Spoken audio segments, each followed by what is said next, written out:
Hello! Magandang umaga sa inyo lahat. It's 11 o'clock in the morning. Nandito kami sa Haclagan Beach. So makikita nyo yan, white sand yan, white sand. So ito yung beauty ng summer. Summer! Ayan. So dito kami ngayon. Nag-jogging kami kanina. So hanggang mamaya kami dito. Uwi kami hapon. Mag-jogging kami ulit.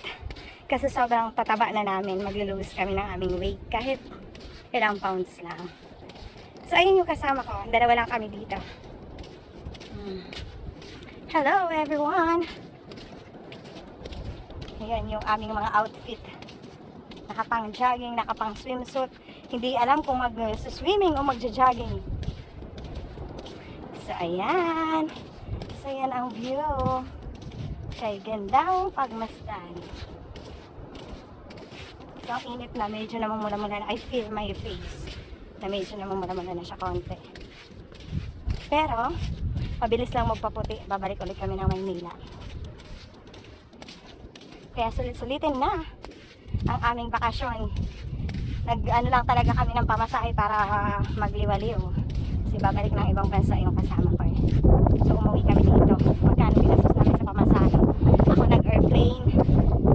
Yung kasama ko naman nag-bus yan para ma-enjoy niya yung biyahe.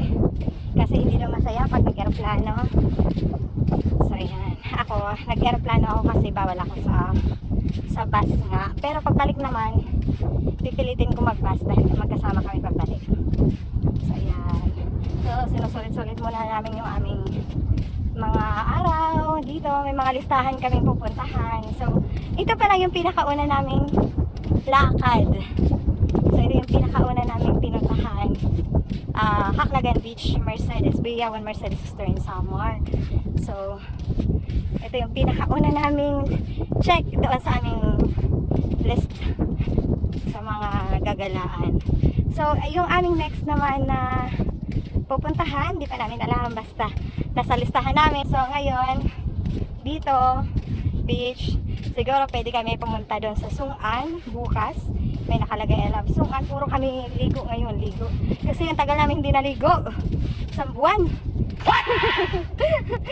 Joke lang. Sinadya talaga namin uwiin to para lang ma-enjoy namin ang aming vacation. Kasi sa Maynila, ang hirap-hirap magpunta sa mga galaan. Kailangan kasi doon, doon, ang hirap pumunta. Kasi pera ang katapat. Dito sa amin, kahit wala kang pera, may baon ka lang na kanin at saka ulam na pagkakainin mo lang din naman sa bahay, dudalhin mo na dito, tapos dito ka na magliwaliw, mag-enjoy ka dito. So yun, hi, humihinga lang yung mamshi kasi nga buhangin yung nilalakaran namin, ang hirap maglakad kaya. So ayan, so malapit na kami sa aming pwesto kanina. Ayan yung aming dagat dito sa Haclagan Beach. White sand siya. Ganito pag low tide siya. Nakikita mo yung mga bato-bato. Ayan. Ganito pag low tide. Pag high tide naman, tumataas talaga yung tubig dito. Halos yung nakikita niyong bumubula-bula dun, halos dito na yan banda. Dito malapit na sa area ng ng Baybay. So ganito dito sa amin. Kung sa Maynila, nahirapan kami magpunta sa beach dahil may bayad, mahal. Dito sa amin sa probinsya, pupunta ka lang dito, wala nga lang cottage. So magdadala ka dito ng tent, sarili mong tent, sarili mong sapin, tapos magtatayo ka lang ng trapal, yung tawag niyan, yung blue sack. Magdadala ka lang yan, so may bubong ka na, so wala kang babayaran kahit ano. Meron dito mga public para sa public visitors, mga public area. Meron naman doon, sa kabila doon banda is may mga private cottage doon. Mga private property yun, yung mga tinatayo ng mga cottage. Kasi yun yung mga may bayad. So ayan, dito sa amin, white sand. Kung baga sa Boracay, makikita mo lang yung white sand. Sa mga probinsya, makikita mo rin yan. Like Leyte, Samar, or other places na merong mga white sand. So, inuwi lang namin talaga dito. Meron kami isang linggo ditong time para liwaliw. Sabi nga nila magliwaliw. So, kailangan din namin ng vacation para sa amin, para sa sarili namin. Kasi lagi na lang kami nasa bahay, sa cellphone, walang ibang ginagawa. Kundi kain, tulog, after review, yun. So dito naman, kung gusto gusto mo naman maging masaya yung buhay mo, mag-enjoy kahit solo ko lang. Kami dalawa lang kami magkasama. Ayan, magkasama ko. So, kami dalawa lang yung pumunta dito sa dagat na to. Kami lang dalawa talaga naman siya. Ganun, hindi ako makapagsalita maayos. So, kinoconsume namin yung aming vacation dito. So, ayan. Wala na ako nahanap. Napunta na ako sa malayo. Cellphone, sa kanina tumawag yung asawa ko. May signal pa dito sa gitna ng dagat Ngayon, binuksan ko yung data na wala na yung signal. So, nandito kami. So, yun, napakalawak ng dagat na yan, Ayan. So, doon yung pwesto namin mamaya. Papunta na kami doon. May picture ka? Dan?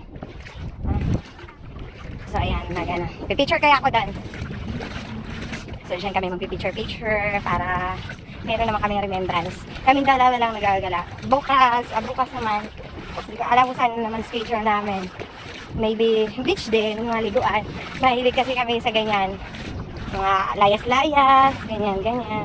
So, dito ang ganda ng view. Ayan. Ang ganda, may mga ganito.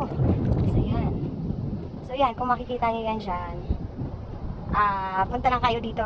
Dito lang yan sa summer, maraming ganito. Tingnan mo yung kasama ko, pagpusing-pusing na yan siya dyan.